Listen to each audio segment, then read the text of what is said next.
d'abord d'être venus aussi nombreux et de si loin pour quelques-uns d'entre vous. J'en profite quand même pour saluer les Rhône-Alpins, hein, bravo. Et tous les autres, allez.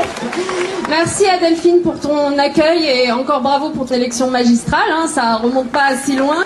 Et puis merci à Ségolène d'avoir bien voulu m'associer à cette rentrée politique et puis à ce commencement de réflexion pour la fameuse rénovation du Parti Socialiste. Donc je partage tout à fait ton avis. Je considère que l'acte 1 aura été la campagne présidentielle de Ségolène Royal, justement. C'est bien là qu'elle a commencé cette rénovation. On n'invente rien. D'ailleurs, moi, je ne considère pas que cette réflexion sur la rénovation du logiciel politique de la gauche doive revenir aux seuls militants socialistes. Moi, je crois que c'est le défi de la France tout entière que de se poser aujourd'hui la question de savoir quelle idéologie pour la gauche dans un monde en mutation, dans une économie de marché, etc., etc.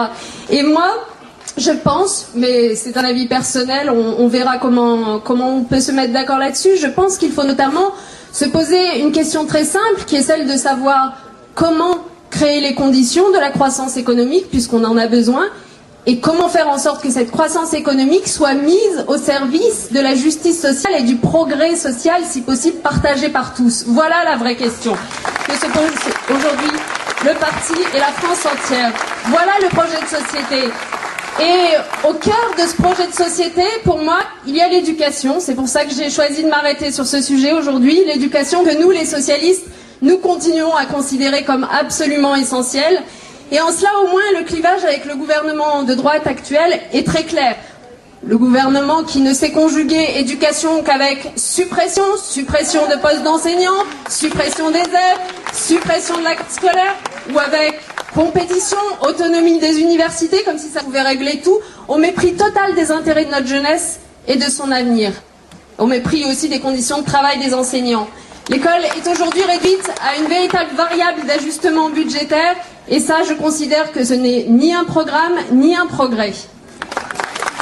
Moi, je continue à dire qu'il n'est pas normal qu'aujourd'hui les résultats des élèves à l'école soient si étroitement corrélés aux revenus des parents. Je dis qu'il n'est pas normal que tout se joue avant l'entrée en 6e, qu'il n'est pas normal que 150 000 jeunes sortent du système scolaire sans aucune qualification. Et je continue à souhaiter qu'un jour l'éducation nationale, mais aussi l'enseignement supérieur, ait enfin les moyens d'offrir à chaque enfant, à chaque élève, les chances les plus égales d'acquérir les connaissances et la qualification qui lui permettront tout simplement de s'épanouir et de devenir un citoyen à part entière. Alors, pour répondre à ces exigences, les propositions, elles existent, contrairement à cette idée communément admise en ce moment que le Parti Socialiste n'aurait plus aucune idée sur rien. Bien sûr que non, des propositions, il y en a.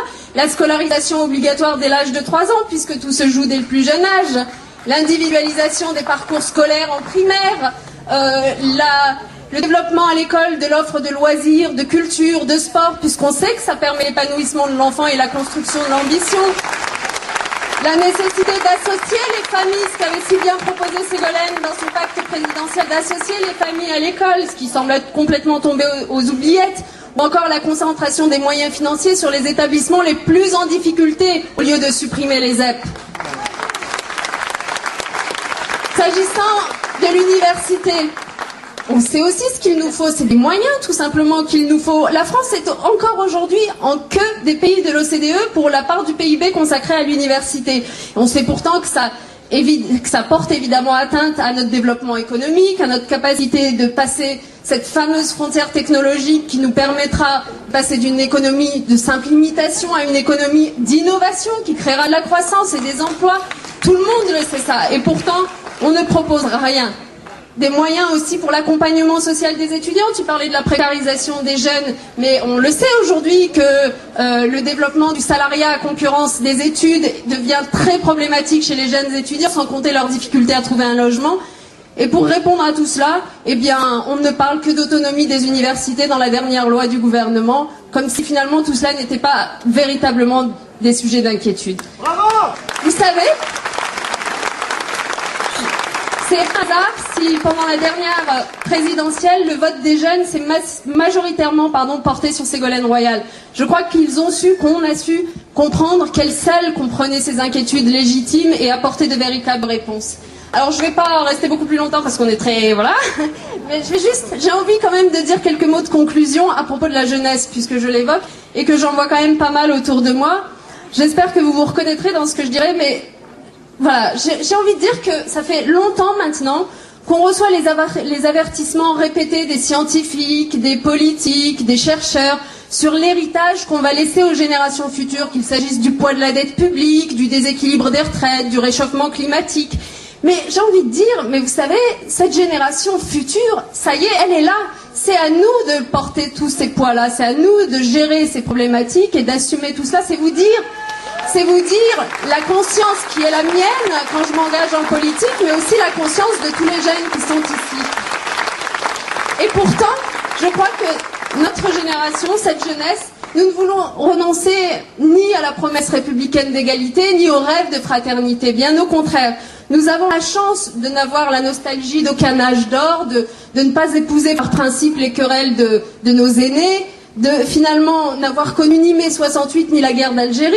Et donc, quelque part, d'être une génération libre, c'est notre bien le plus précieux, et une génération qui est européenne de naissance, qui a tous les visages de la France, qui refuse de monter les gens les uns contre les autres, qui veut sortir des affrontements bloc contre bloc et des dogmatismes stériles, qui veut la réconciliation de l'économique et du social parce que l'un ne va pas sans l'autre, mais veut une croissance juste et durable sans laisser personne au bord du chemin.